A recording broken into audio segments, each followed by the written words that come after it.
एक बार एक छात्र अपने गुरु के पास जाता है और गुरु से पूछता है कि मुझे अपने प्रशिक्षण के लिए खुद को कैसे तैयार करना है।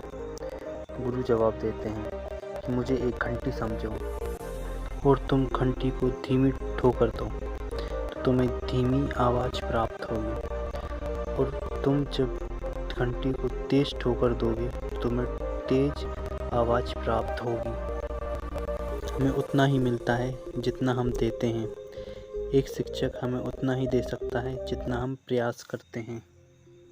वह गुरु कोई और नहीं बल्कि हमारा जीवन है। हमें अपने जीवन से वही मिलता है जो हम इसे देते हैं। अगर हम खुशियाँ बांटते हैं तो हमको खुशी ही मिलेगी।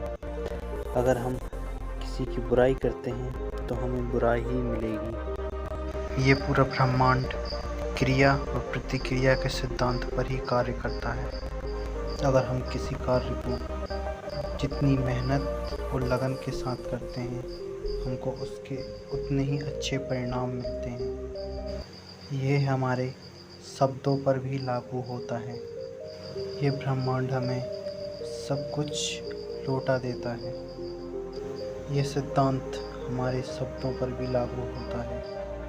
अगर आप इस ब्रह्मांड में अपने शब्दों की नकारात्मक ऊर्जा छोड़ेंगे कि मैं गरीब हूँ, मैं परेशान हूँ, मैं अशांत हूँ, तो ये ब्रह्मांड आपको यही सब वापस कर देगा।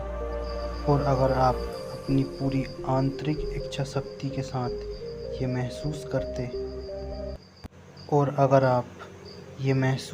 हैं और बोलते हैं कि मैं शांत हूँ, मैं अमीर बन रहा हूँ और मैं खुश हूँ, तो ये ब्रह्मांड आपको यही सब देगा।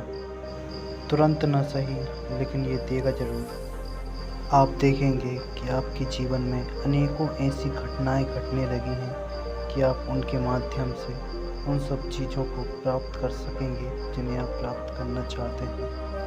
इसीलिए आप अपने बारे में किस तरह के शब्दों का प्रयोग करते हैं, इस बारे में ध्यान रखें।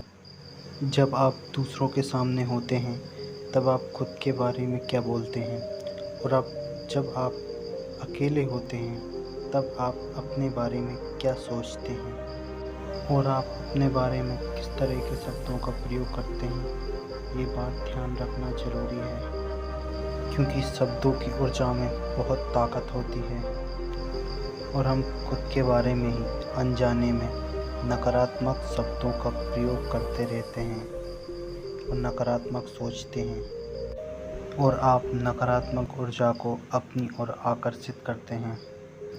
शब्दों की ताकत का अंदाज़ा आप इस बात से लगा सकते हैं कि संगीत, जो कुछ शब्दों व ध्वनियों का मेल है, जब कोई व्यक्ति किसी संगीत को सुनता है तब यही संगीत किसी उदास व्यक्ति के चेहरे पर मुस्कान ला सकता है और किसी खुश इंसान के आँखों में आंसू ला सकता है।